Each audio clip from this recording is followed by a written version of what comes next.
Our next amazing child voice speaker is Elsa Wintour. Elsa is in Year 6 at Springwood Road State School and is the inclusion leader.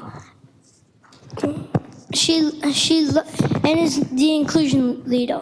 She loves playing basketball, making art, hanging out with friends and family, and helping people. Elsa loves to talk a lot and does her best in learning and likes to play outside. Elsa wants to talk to you about what kids with ADHD, autism, and other different experience. She also wants to discuss how adults can be more understanding of how she learns and plays. Please welcome to the stage brave Elsa Wintour.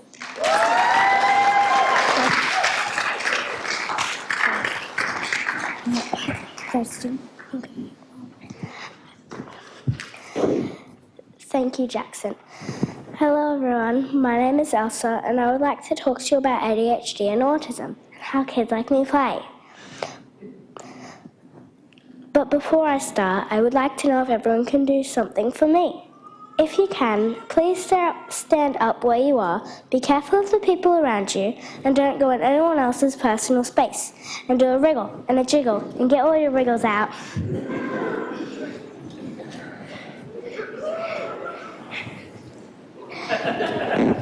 Okay, thank you. Please be seated. Now, if you feel better and more relaxed and able to concentrate, please raise your hand.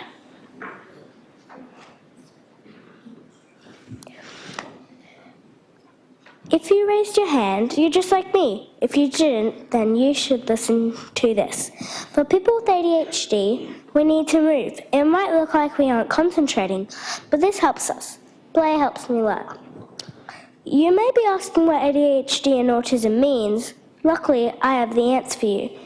ADHD is a neurological disorder, which means it affects the brain. Some ways people are affected is forgetting things, processing things that are said to them, needing to move around to get energy out, talking a lot, and being loud. We may not be able to do things as fast as other people, write neat or spell right, but that's because ADHD makes it hard for us to learn. Over 8% of Australian kids have been diagnosed with ADHD, and that's just the ones who have been diagnosed. Many people go their whole lives without knowing they have ADHD and even being told they have other things instead. And together they call it Auti-HD. This is extra hard because you can't help but have meltdowns sometimes. These things can be hard for adults to understand. I had an experience with a relief teacher who was pretty mean to me. When I finished my work and brought it to him, he said, "Your handwriting isn't neat enough, Elsa. You need to try harder." I was upset and confused because I tried really hard and he was telling me it wasn't good enough. I was trying not to get mad and I explained that I was doing my best, but he said I wasn't. He didn't know me and he didn't listen when I tried to explain. He just said that was not good enough. He said that was not an excuse and he told me to do it again. So I got mad that I wasn't being heard, that I threw my work on the floor. I had an autistic meltdown that I couldn't help. It was just a reaction. He told the whole class to ignore me because I was only doing it for attention. And I was not. It made me feel like a bad kid and like I was naughty and like I wasn't good enough. I don't want that kind of attention. I want to be understood. Sometimes I have had relief teachers who keep me in at lunch saying you didn't do enough in math or you didn't write neat enough. Do you think it's a fair punishment to keep kids inside for playtime simply for not finishing their work? Because I don't. It's important that all kids, but especially kids with ADHD and autism, get time outside the classroom. The classroom can be noisy and bright, and and you can't move around. If we can't get our wriggles out at lunchtime, our wriggles will come out at inappropriate times, and we can't control it. If we are inside all day, forced to sit down, then our attitudes will get the best of us, and not in a good way. We will be disruptive and loud because we have not been able to let our energy out.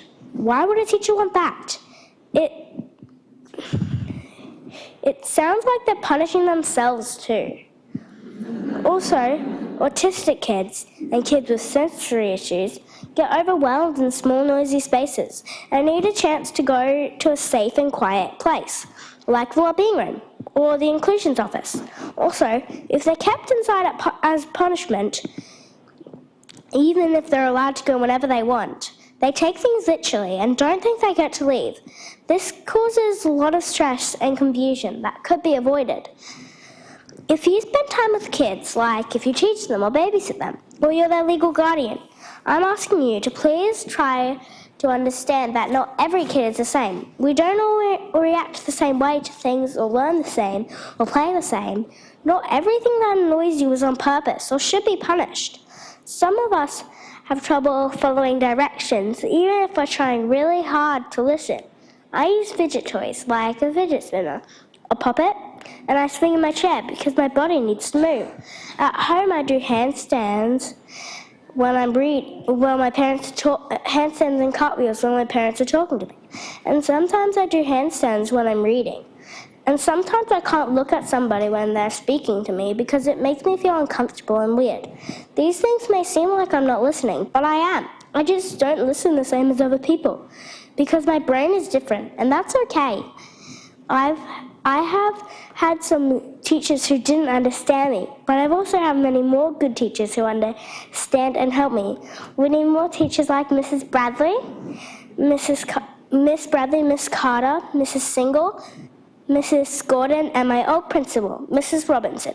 They listened to me and understood my differences. Because of that, I have been happy at school.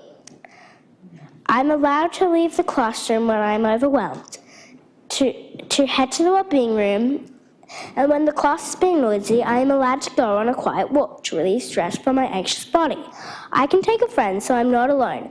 My teacher helps me with things I don't understand and tries her best to make sure everyone in the class is okay.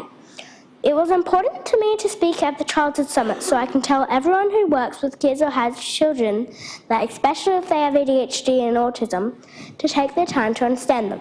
We aren't naughty kids, and we shouldn't be punished for our differences.